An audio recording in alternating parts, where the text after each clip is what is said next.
again, let's talk about addition and subtraction of fractions. Sa addition and subtraction of fractions, ang talagang rule dyan, general rule, is you can only add and subtract similar fractions. Now, if it is dissimilar fractions, katulad niya, no, yung 2/3 and 4/7. O, balik tayo. Pag sinabing similar fractions, they have the same denominators. Okay? Kapag hindi sila parehas ng denominator, they're called dissimilar fractions. So, ibig sabihin nun, hindi mo sila pwedeng i-add agad-agad. So, ang gagawin mo muna is make them similar fractions. Gawin mo silang similar fractions.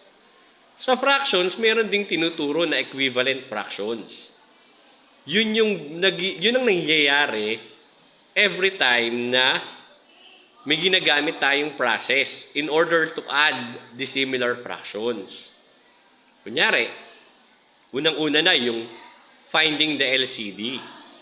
So, dun sa finding the LCD, yung process kasi doon, hindi na masyadong na-highlight na naging similar fractions sila. Basta ganun. Pinakita na lang how to add if they are dissimilar fractions by using LCD. Ano pa? Yung butterfly method. So sa butterfly method, basta ang ginawa na lang niya doon, minultiply to, and then pagkatapos i-multiply, ayun na. Pwede mo na siyang i-add. So ganun yun. Yung itinuro ko kahapon, hindi ko naman sinasabi na yun yung pinakamagandang paraan para mag-add or mag-subtract ng fractions, especially if it is dissimilar. Ang pinapakita ko lang doon is naging similar fractions talaga sila. Okay? So, gawin natin ulit yun dyan, no?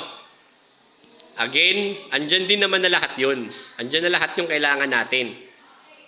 Hindi na natin kailangan pang malaman kung ano yung LCD niya, or hindi mo na kailangan i-memorize pa yung butterfly method. Andyan na. So itong 2/3, tingin ka lang sa kabila. What is the denominator of the other addend? 7. So itong 2/3 na to, i-multiply natin ng 7/7. Ito namang 4/7 na to, i-multiply natin ng gamit yung denominator nito. So multiply natin to ng 3/3. In that way, makikita mo yung mga equivalent fractions nitong 2/3 at 4/7. Then at the same time, magiging similar fractions sila. Okay? So, gawin na natin. So, eto na yun. Ito yung nangyari. Ito yung nangyari nung yung 2/3 ay multiply natin ng 7/7, tapos yung 4/7 naman, multiply natin ng 3/3. Saan galing yan? Again, ginamit lang natin yung mga denominators nito ng mga addends. Okay? Parang ano rin naman to butterfly method, pero makikita nyo talaga dito na yung 2/3 at saka yung 4/7 naging similar fraction sila. Ayan naging similar fraction sila.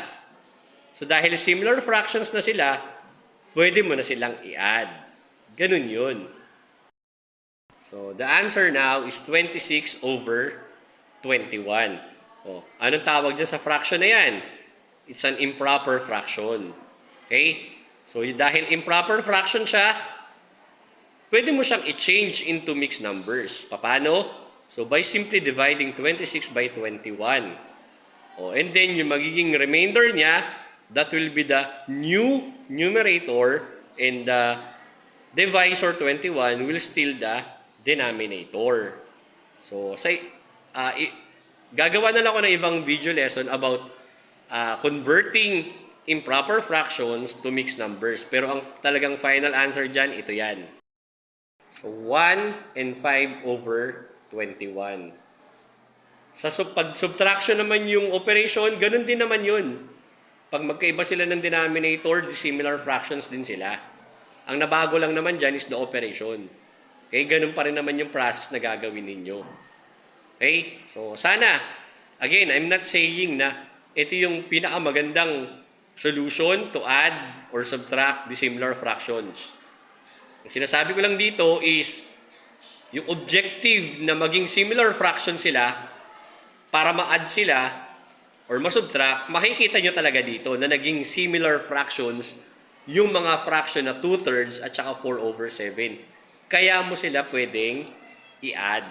Kaya mo sila mai-add. Okay? So, salamat!